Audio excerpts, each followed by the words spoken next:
Chapter 5. Something roared like thunder.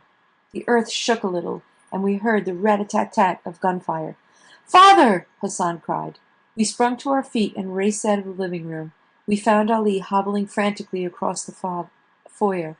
"Father, what's that sound?" Hassan yelped, his hands outstretched towards Ali. Ali wrapped his arms around us. A white light flashed, lit the sky in silver. It flashed again, and was followed by a rapid staccato of gunfire.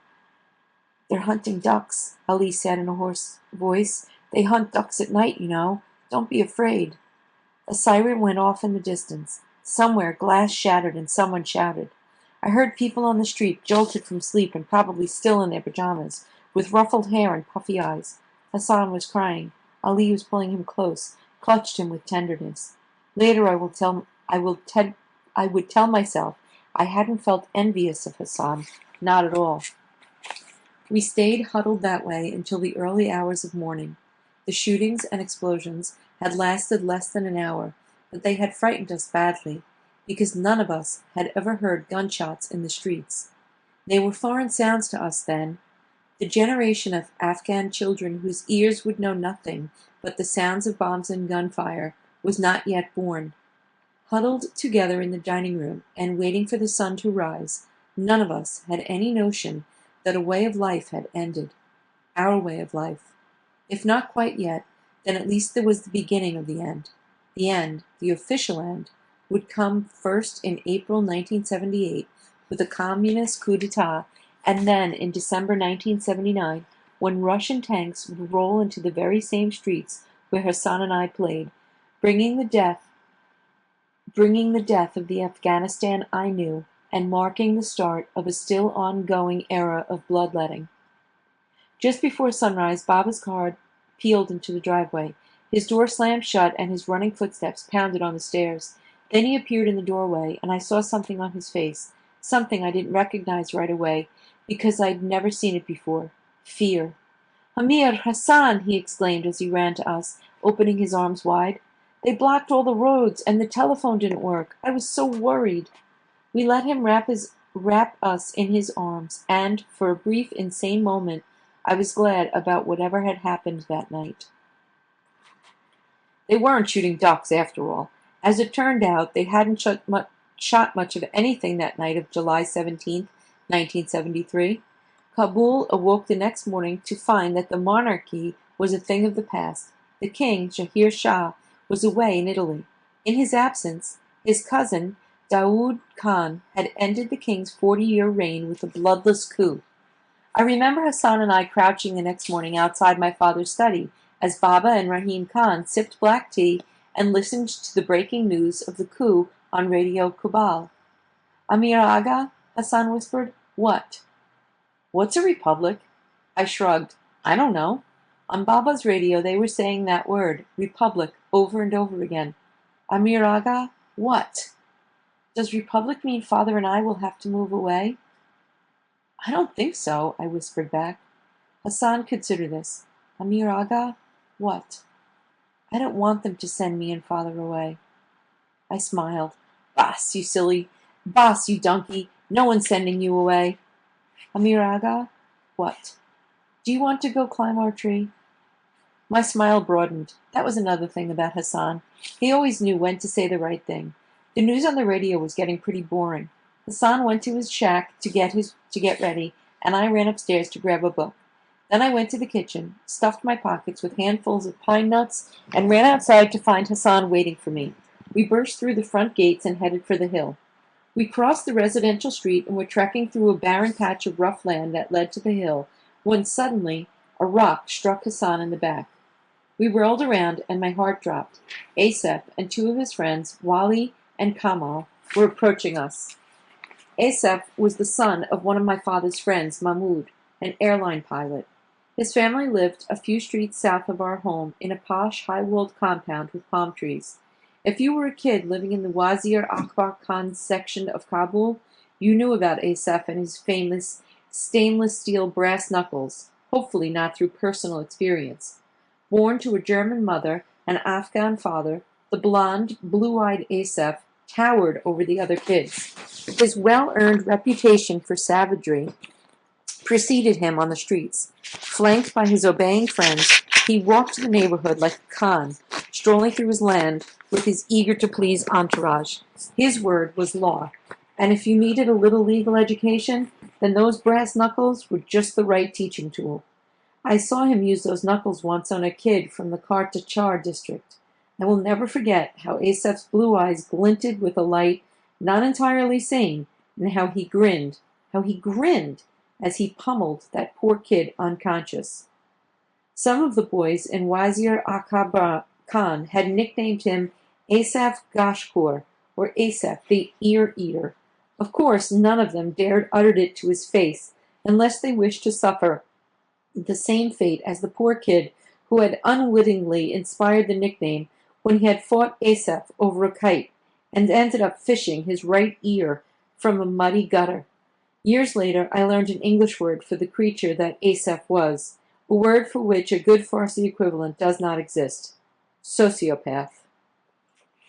Of all the neighborhood boys who tortured Ali, Assef was by far the most relentless. He was, in fact, the originator of the Babalu jeer. "Hey, Babalu, who did you eat today, huh? Come on, Babalu, give us a smile." And on days when he felt particularly inspired, he spiced up his badgering a little. "Hey, you flat-nosed Babalu, who did you eat today? Tell us, you slant-eyed donkey." Now he was walking towards us, hand on his hips, his sneakers kicking up little puffs of dust.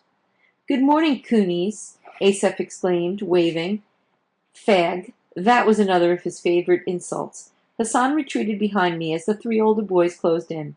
They stood before us, three tall boys dressed in jeans and t-shirts, towering over us all.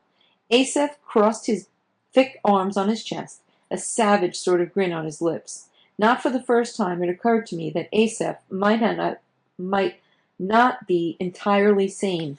It also occurred to me how lucky I was to have Baba as my father.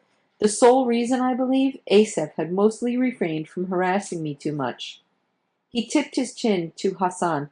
"Hey, Flatnose," he said, "how's Babalu?" Hassan said nothing and crept another step behind me. "Have you heard the news, boys?" Assef said, his grin never faltering. "The king is gone. Good riddance. Long live the president. My father knows Daoud Khan. Did you know that, Amir?" "So does my father," I said. In reality, I had no idea if that were true or not. "So does my father," Assef mimicked me in a whining voice. Camille and Wally cackled in unison. I wished Baba were there. "Well, Daoud Khan dined at our house last year," Assef went on. "How do you like that, Amir?" I wondered if anyone would hear us scream in this remote patch of land. Baba's house was a good kilometer away. I wish we'd stayed at the house. "Do you know what I will tell Daoud Khan next time he comes to our house for dinner?" Assef said. "I'm going to have a little chat with him, man to man, mard to mard. Tell him what I told my mother about Hitler. Now there was a great leader. Now there was a leader, a great leader, a man with vision. I'll tell Daoud Khan to remember that if they had let Hitler finish what he started, the world would be a better place now. Baba says Hitler was crazy, that he ordered a lot of innocent people killed," I heard myself say before I could clamp a hand on my mouth. Assef snickered. "He sounds like my mother, and she's German. She should know better." "But then, they want you to believe that, don't they? They don't want you to know the truth." I didn't know who they were or what truth they were hiding, and I didn't want to find out. I wished I hadn't said anything. I wished again I'd looked up and see Baba coming up the hill. "But you have to read books they don't give out in school," Assef said. "I have, and my eyes have been opened. Now I have a vision, and I'm going to share it with our new president. Do you know what it is?" I shook my head. He'd tell me anyway. Assef always answered his own questions. His blue eyes flickered to Hassan. "Afghanistan is the land of Pashtuns. It always has been, always will be.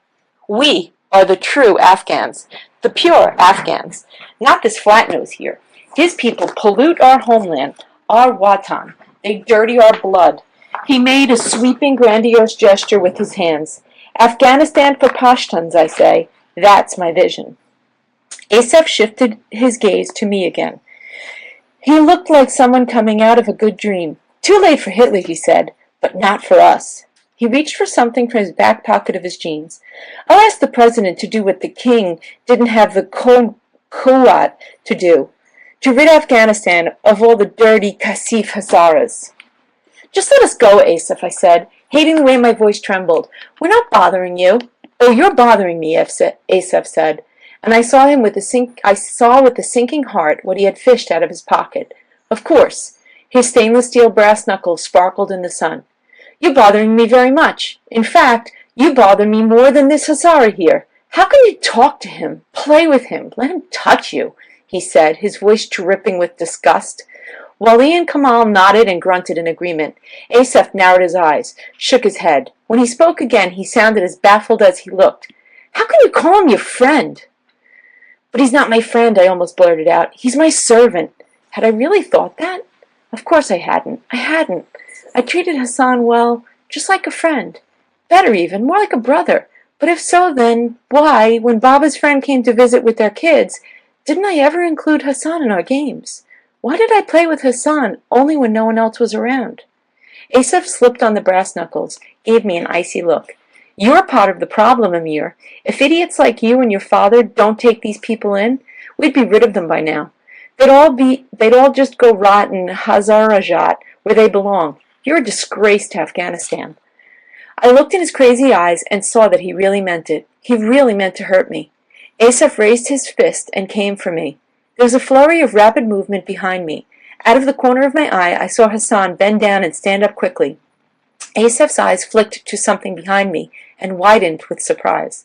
I saw that same look of astonishment on Camille and Wali's faces, as they too saw what had happened behind me. I turned and came face to face with Hassan's slingshot. Hassan had pulled the wide elastic band all the way back. In the cup was a rock the size of walnut. Hassan held the slingshot pointed directly at Assef's face. His hand trembled with the strain of the pulled elastic band, and beads of sweat had erupted on his brow. "Please leave us alone, Aga," Hassan said in a flat tone. He'd referred to Assef as Aga, and I wondered briefly what it must be like to live with such an ingrained sense of one's place in the hierarchy. Assef gritted his teeth. "Put it down, you motherless Hazara." "Please leave us be, Aga," Hassan said. Assef smiled. "Maybe you didn't notice, but there are 3 of us and 2 of you." Hassan shrugged. To an outsider, he didn't look scared. But Hassan's face was my earliest memory, and I knew all of its subtle nuances, knew each and every twitch and flicker that ever rippled across it. And I saw that he was scared. He was scared plenty.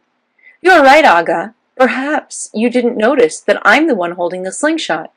If you make a move, they'll have to change your nickname from Assef the Ear-Eater to One-Eyed Assef, because I have this rock pointed at your left eye." He said this so flatly that even I had to strain to hear the fear that I knew hid under that calm voice. Assef's mouth twitched. Wali and Kamal watched this exchange with something akin to fascination. Someone had challenged their god, humiliated him, and, worst of all, that someone was a skinny Hazara. Assef looked from the rock to Hassan. He searched Hassan's face intently. What he found in it must have convinced him of the seriousness of Hassan's intentions, because he lowered his fist. "You should know something about me, Hazara," Assef said gravely. "I'm a very patient person. This doesn't end today, believe me." He turned to me. "This isn't the end for you either, Amir. Someday, I'll make you face me one-on-one." Assef retreated a step. His disciples followed. "Your Hazara made a big mistake, Amir," he said. They then turned around, walked away. I watched them walk down the hill and disappear behind a wall. Hassan was trying to tuck the slingshot in his waist with a pair of trembling hands. His mouth curled up into something that was supposed to be a reassuring smile.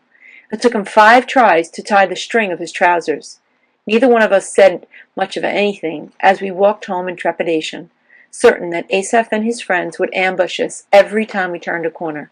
They didn't, and that should have comforted us a little, but it didn't. Not at all.